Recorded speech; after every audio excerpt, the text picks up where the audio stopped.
अस्सलाम वालेकुम। मेरे कुछ दोस्तों ने कहा कि कोई भी वीडियो अपलोड करने से पहले वो अपना नाम भी बताइए और अपनी एफिलिएशन भी बताइए। तो मेरा नाम जावेद इकबाल है, मैं बहावलपुर में रहता हूँ पाकिस्तान में, और कायद-ए-आज़म मेडिकल कॉलेज में मैं काम करता हूँ।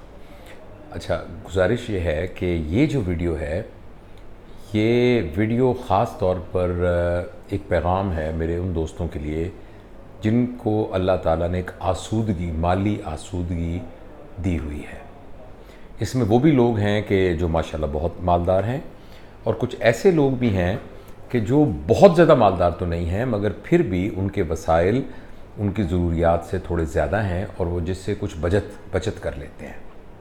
देखें, बात यह है कि पाकिस्तान के अंदर जहां अल्लाह ताला ने बहुत नेमतें दी हुई हैं, जिसमें मादनियात है, जिसमें ज़राअत है और जिसमें चारों मौसम हैं जो हर वक्त मौजूद रहते हैं, इतना बड़ा सहरा है, बहुत बड़ा हमारा जो है साहिल समंदर है और पहाड़ी इलाका है और टूरिज़म का पोटेंशल है और बर्फ़पोश पहाड़ियाँ हैं और हमारी इंडस्ट्री का पोटेंशल है हमारे पास बहुत ज़्यादा। कॉटन इंडस्ट्री है, इसके अलावा हमारे जो जराही के आलात हैं और उसकी इंडस्ट्री है, स्पोर्ट्स की इंडस्ट्री है, कॉटन रिलेटेड इंडस्ट्री है हमारे पास, और फ्रूट्स को आगे इंपोर्ट करने का और उसके अंदर भी वैल्यू एडिड करने की पोटेंशल है। इन सब पोटेंशल्स में से जो सबसे अहम ताकत हमारे पास है वो हमारी ह्यूमन रिसोर्स की ताकत है। शायद ये बात आपको पता हो कि पाकिस्तान उन मुल्कों में से एक है कि जिसमें 50% से ज़्यादा लोग 20 साल से कम उम्र के हैं, और कुछ थोड़े बहुत स्टैटिस्टिक्स में कमी बेशी हो जाए, प्रिसाइजली तो मुझे मालूम नहीं, लेकिन 30% से ज़्यादा लोग ऐसे हैं जो 15 साल से कम उम्र के हैं।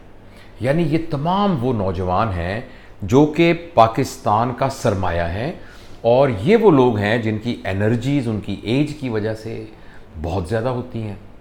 अच्छा, अब ये पता चला है हमें कि बहुत सोफिस्टिकेटेड से सोफिस्टिकेटेड मशीन भी अगर होना, तो जो ह्यूमन है वो इस मशीन से हमेशा बेहतर होता है। एक आम सा आदमी भी जो है वो किसी भी मशीन से ज़्यादा अपनी इंटेलिजेंस के अंदर और अपने फिजिकल पोटेंशियल के अंदर मशीन से बहुत बेहतर होता है। अच्छा, अब हम लेकिन बदकिस्मती से इस ह्यूमन रिसोर्स को इस्तेमाल नहीं कर रहे बिल्कुल भी। इसलिए आप देखिए कि एक जगह पर आप एक जॉब के लिए अप्लाई करें, आप अनाउंस करें कि चपरासी की जॉब है एक, आप देखेंगे हज़ारों नौजवान उसमें आएंगे, और जब आप उनसे पूछेंगे आपने क्या किया है, वो कहेगा जी मैंने MA किया हुआ है, कोई कहेगा मैंने BCom किया हुआ है, कोई कहेगा मैंने FA किया हुआ है, कोई कहेगा मैंने अकाउंट्स की डिग्री ली हुई है, कंप्यूटर साइंसेज में कुछ किया हुआ है। और आप पूछें किस पोस्ट के लिए आए, तो वो कहता है चपरासी की पोस्ट के लिए आए हैं। इसी तरीके से जो तमाम छोटी और पोस्ट होती हैं उसके लिए तमाम लोग जो है वो नौकरी करने को तैयार होते हैं। उनका ये ख्याल है कि हमें नौकरी मिल गई तो भाई हमारा बिल्कुल रोज़गार का मसला हल हो जाएगा। मैं ये गुजारिश करना चाहता हूँ कि इस ह्यूमन रिसोर्स को प्रॉपर तरीके से इस्तेमाल करना, ये ना सिर्फ हमारे यानी जो इक़्तिदार में जो लोग हैं, जो हुक्मरान हैं, ये उनकी रिस्पॉन्सिबिलिटी है, बल्कि एक ज़िम्मेदार शहरी की हैसियत से हमारी भी रिस्पॉन्सिबिलिटी है।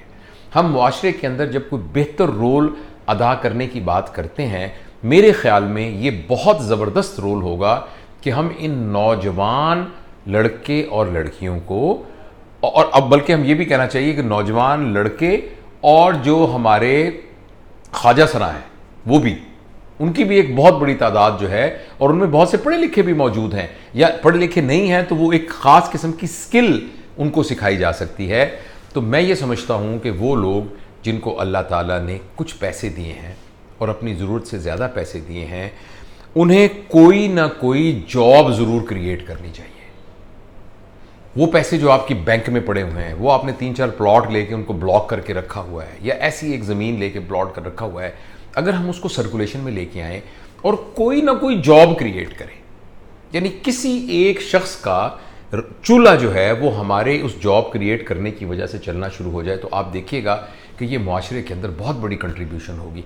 अच्छा, और आपको भी इसका बड़ा फ़ायदा होगा। वो पैसा जो आपका ब्लॉक होकर पड़ा हुआ है, आप कोई सा, अब देखिए, हो सकता है आपके पास ये एक्सपर्टीज़ ना हो कोई होटल खोलने की, आपके पास कोई एक्सपर्टीज़ ना हो ट्रांसपोर्ट, छोटी मोटी ट्रांसपोर्ट चलाने की, हो सकता है आपको सब्ज़ी का बिज़नेस, फलों का बिज़नेस, या किसी किस्म की किराने की दुकान, आपका कोई एक्सपीरियंस ना हो, लेकिन आप ये किसी को खोल के दे सकते हैं और उसके साथ एक बिजनेस कर सकते हैं।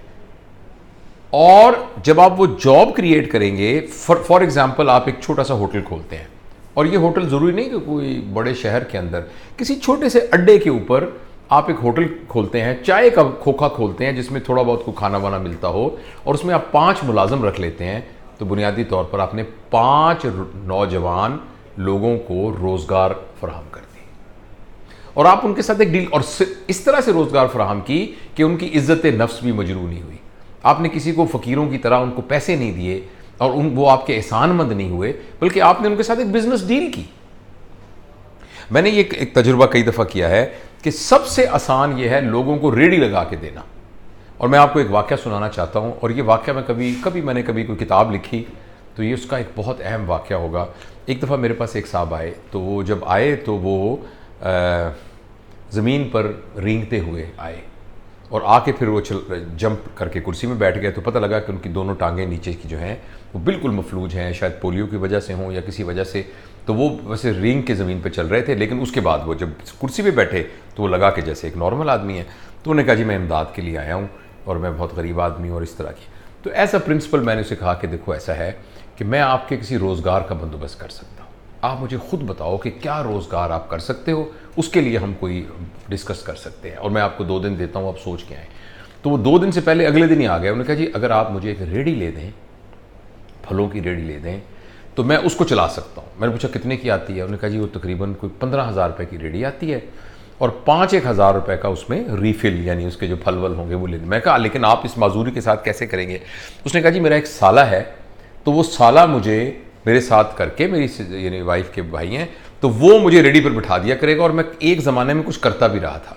खैर एनीवे मैंने एक दोस्त को कहा किसी ज़रिए से, तो वो उन्होंने एक रेडी ले ली और रेडी लेके उस पर चलना चाहिए। अच्छा वो काफ़ी अर्सा गुजर गया, तो एक दफ़ा वो मुझे, मेरी एक बहन है कज़न, वो पहली दफ़ा आई थी बहावलपुर, तो उन्होंने मुझे, मैंने सोचा मैं उनको खुद ले आता हूँ वो आज के अड्डे से, किसी छोटे बेटे को भेजने की बजाय या किसी को। तो ये हमारा यहाँ फैसल मूवर का अड्डा है, तो वहाँ मैं अभी, वो बस आई नहीं थी और मैं अपनी गाड़ी में उसका इंतज़ार कर रहा था, तो अचानक मैंने दूर से देखा कि वो साहब जो है ना वो रेडी के उस पर बैठे हुए हैं, और एक बच्चा भागा भागा आया और उसने कहा जी वो आपको भाईजान बुला रहे हैं, आपको भाईजान बुला रहे हैं। तो मैं गाड़ी से निकल के आया, तो उसने कहा अस्सलाम वालेकुम, क्या हाल है आपका, खैरियत है? ये देखें जी ये मेरी रेडी है और फलाना। तो मैं चूँकि इंतज़ार कर रहा था तो मुझे बड़ी खुशी भी हुई, तो मैंने उससे थोड़ी बात की, तो उसने मुझे कहा, उसने कहा सर पता है अल्लाह ने बड़ा मेरे करम किया, मैंने वो पहले दिन जिस दिन रेडी लगाई ना, तो उस दिन मैं 400 रुपया कमा के घर लेके आया, और 400 रुपये मैंने आपको दिए। उसके बाद मैं ये काम करता रहा। फिर मुझे अचानक ख्याल आया मेरे पास इतने पैसे हो गए कि मैंने किस्तों के ऊपर एक और रेडी ले ली, और अपने जो साले को उस रेडी पर बिठा दिया, और कुछ महीनों के बाद मैंने किस्तों पर एक और रेडी ले ली, और अब ये 3 रेडियां हैं। एक रेडी पे मैं खुद बैठता हूं, और 2 के ऊपर और लोग बैठते हैं, और उनको मैं 50 रुपए रोजाना देता हूं, 50 रुपए रोजाना, और वो बाकी रेडी लेके आते हैं। यानी आप देखिए उस माजूर शख्स ने 2 जॉब और क्रिएट किए, और ये सारा काम 20,000 रुपए से शुरू हुआ, और उसने 2 जॉब्स और क्रिएट किए। तो कुछ अर्सा पहले वो मेरे पास आया कि जी मुझे एक वो व्हील चेयर ले दीजिए, मैं उस पर कर दूँ। वो खैर एक ज़मीनी बात है। मेरा कहने का मतलब है ये मेरे लिए एक ज़बरदस्त सक्सेस स्टोरी है कि जस्ट 20,000 रुपए से आपने बुनियादी तौर पर 3 लोगों को रोज़गार का बंदोबस्त कर दिया। तो मेरी ये गुजारिश है कि हम सारे लोग, मैं वीडियो जब अपलोड करूँगा तो मुझे बड़ी कभी अपनी आजिज़ी और अपनी, मैं खुदा से डरता हूँ, और मैं कहता हूँ कि अल्लाह पाक तेरा कितना करम है कि मेरी आवाज़ दोस्तों तक पहुँच जाती है। अब थोड़ी देर बाद ना 1K, 2K, 3K, 26K, हज़ारों लोग जो है इस वीडियो को देखेंगे। अच्छा हम में से सारे लोग कम से कम एक शख्स को उसके पैरों पर खड़ा कर दें, कम से कम एक शख्स को। और हम में से बहुत सारे लोगों का पोटेंशियल होगा कि कोई बिजनेस करके 5 लोगों को, 7 लोगों को, 8 लोगों को रोजगार पे कर, और उसमें आपका भी फायदा है। आप बिजनेस करें उनके साथ, आपका भाईजान ये रेडी आपको लेके दे रहे हैं, इसके आप फल बेचिए और आप मुझे इसके पैसे वापस कीजिए, और आप इतने पैसे मुझे दें। पता लगे आपकी 50 रेडियां हो पूरे शहर में, और आपको कुछ भी ना करना पड़े और सारा रोजगार वहां से आता हो। बहरहाल ये तो आप खुद सोच सकते हैं कि किस किस्म का रोजगार क्रिएट कर सकते हैं, लेकिन हमें इस बारे में संजीदगी से सोचना चाहिए। देखिए मैं ये सोचता हूँ, अभी मेरा भाई शहजाद साहब बैठे हैं, मुझे कह रहे थे कि 27.8K लोगों ने आपकी सिगरेट वाली वीडियो देखी। मैंने कहा 28,000 लोगों ने सिगरेट देखी। 28,000 में से अगर 10% लोगों को भी अल्लाह ने दिल में बात डाल दी जो सिगरेट पी रहे थे, तो मैं कहूँगा कि अल्लाह पाक तू ना इसको कबूल फरमा, मैंने तेरे बंदों के पास पैगाम पहुँचाया। तो मैं ये कहता हूँ कि इसको जितने लोग देखेंगे, हर शख्स एक एक आदमी जो जिसको अल्लाह ने इस्तिताअत दी, एक एक आदमी को तो हम बरसरे रोज़गार कर सकते हैं, एक बंदे को तो कर सकते हैं। और एक बंदे का हमारे मुल्क में बरसरे रोज़गार करने का मतलब यह है कि हमने एक फैमिली को रोज़गार दे दिया। और हमारा ह्यूमन रिसोर्स, और जिसको अल्लाह ने ज़्यादा वसाइल दिए हैं, वो लोगों से मशवरा करें।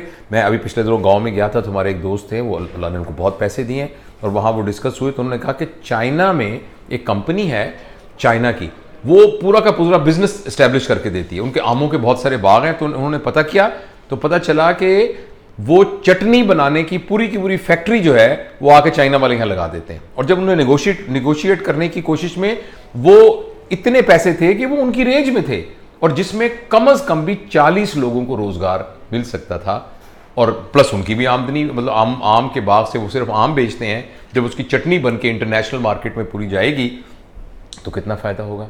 तो हम सब ना, वैसे भी मेरे हदीस शरीफ का मफहूम है कि माल, जो जंग के माल गनीमत के बाद जो सबसे अच्छा माल होता है वो तिजारत का माल होता है। और जो ताजर है, ईमानदार ताजर, वो गालबन अल्लाह का हमसाया, मतलब कमी बेशी अल्लाह माफ़ फरमाए, बड़ी यानी फजीलत की बात उसके बारे में की गई है। तो इस तरह का छोटा सा हमें बिज़नेस करना चाहिए, इस नीयत से नहीं सिर्फ कि मैं पैसे कमाऊँगा, इस नीयत से कि उसके ज़रिए से मैं अपने किसी और उसको रोज़गार कायम करके दूंगा। दूसरा जो बात मैं एक और शेयर करना चाहता हूँ कि जो हमारी अकलियतें हैं, जैसे भावलपुर में मैंने देखा है, हमारे बहुत सारे जो हैं वो क्रिश्चियन हैं, उनको कोई कारोबार का किया जाए तो वो बेचारे रोने लग जाते हैं। वो कहते हैं जी हमसे तो कोई चीज़ ही नहीं लेता। वो कहते हैं तुम ईसाई हो, और ख़ास तौर पे खाने पीने का कारोबार तो हम चल ही नहीं सकता। तो ये भी हमें एक देखना चाहिए कि अल्लाह ताला जो है रब्बुल आलमीन है, और नबी पाक सल्लल्लाहु अलैहि वसल्लम रहमतुल लिल आलमीन है। तो हम अल्लाह रब्बुल आलमीन के बंदे और नबी पाक सल्लल्लाहु अलैहि वसल्लम रहमतुल लिल आलमीन के उम्मती हैं। तो इस सिलसिले में ना हम वो भी ना किया करें किसी किस्म की तफरीक। और वो जो हमारे पाकिस्तानी भाई बहनें जो कि गैर मुस्लिम हैं, हम उनको भी हम सपोर्ट करें, उनको भी यानी उनके पैरों पे खड़ा करें। इसके अलावा ये जो हमारे हैं जिनको हम ख्वाजा सरा कहते हैं, और कई दफ़ा आप उनको बैठ के उनकी कहानियाँ सुने, वो कहते हैं हम मजबूर हैं लोगों से भीख मांगने में, हम मजबूर हैं कि हम जो है वो इस तरह की वो डांसिंग की जो वो होती हैं वो सारा करें। अगर हमें कोई जॉब दे तो हम जो है क्यों ना जॉब करें। तो अब तो हुकूमत भी इस सिलसिले में सीरियस हुई है, और मैंने ये नोट किया कि बड़े अच्छे वर्कर होते हैं, they are very nice, they are very good receptionist. आप उनको रिसेप्शन पे करेंगे तो उनकी पब्लिक डीलिंग बहुत पोलाइट होती है, बड़ी केयरिंग होती है, एंड लोग बहुत ज़्यादा मतलब है उनके साथ एक एफिलिएशन फील करते हैं। तो हमें इनको भी लुक आफ्टर करना चाहिए। दूसरी बात यह है कि जो हमारी बेटियां हैं और बहनें हैं, पाकिस्तान में आपको पता है कि 51% आबादी जो है वो ख़वातीन की है। और अगर आप कॉलेज स्कूल में देखें तो लड़के तो नलायक उतना पढ़ते नहीं हैं जितनी लड़कियां पढ़ते हैं। हमारे मेडिकल कॉलेज में हम देखते हैं 70% लड़कियां होती हैं, 30% लड़के होते हैं। तो हम उन बच्चियों के रोज़गार का भी ना कोई बंदोबस्त करें, ख़ास तौर पर जो हार्ड जॉब्स नहीं हैं, और जो कि यानी फ्रंट डेस्क जॉब्स हैं, और जो कुर्सी पर बैठ के करने वाले काम हैं, उसमें हम प्रेफर करें कि हम अपनी बेटियों को जॉब दें। रिसेप्शन की जॉब है, और वो बहुत ज़बरदस्त यानी वो जॉब करती हैं, और तो उनको भी हम करें। तो बस इन बॉटम लाइन ये है कि आप इस बात पे गौर कीजिए, अपने वसाइल को थोड़ा सा इकट्ठा कीजिए, और कम अज़ कम एक शख्स को कोई ना कोई जॉब आप दीजिए, और उसको अपने पैरों पर खड़ा करने की कोशिश कीजिए। अल्लाह ताला मुझे, आपको, हम सबको, जितनी हमारी ज़िंदगी इस दुनिया के अंदर मुख्तसर सी है, इसको मुफीद बनाए और लोगों के लिए आसानियाँ पैदा करने का ज़रिया बनाए। और ऐसा करने से हमें भी आसानियाँ मिलेंगी, और हम भी जब इस दुनिया को छोड़कर अल्लाह के हुजूर जाएंगे तो एक सुरखरू होकर और एक पाक रूह के तौर पे जाएंगे। शुक्रिया।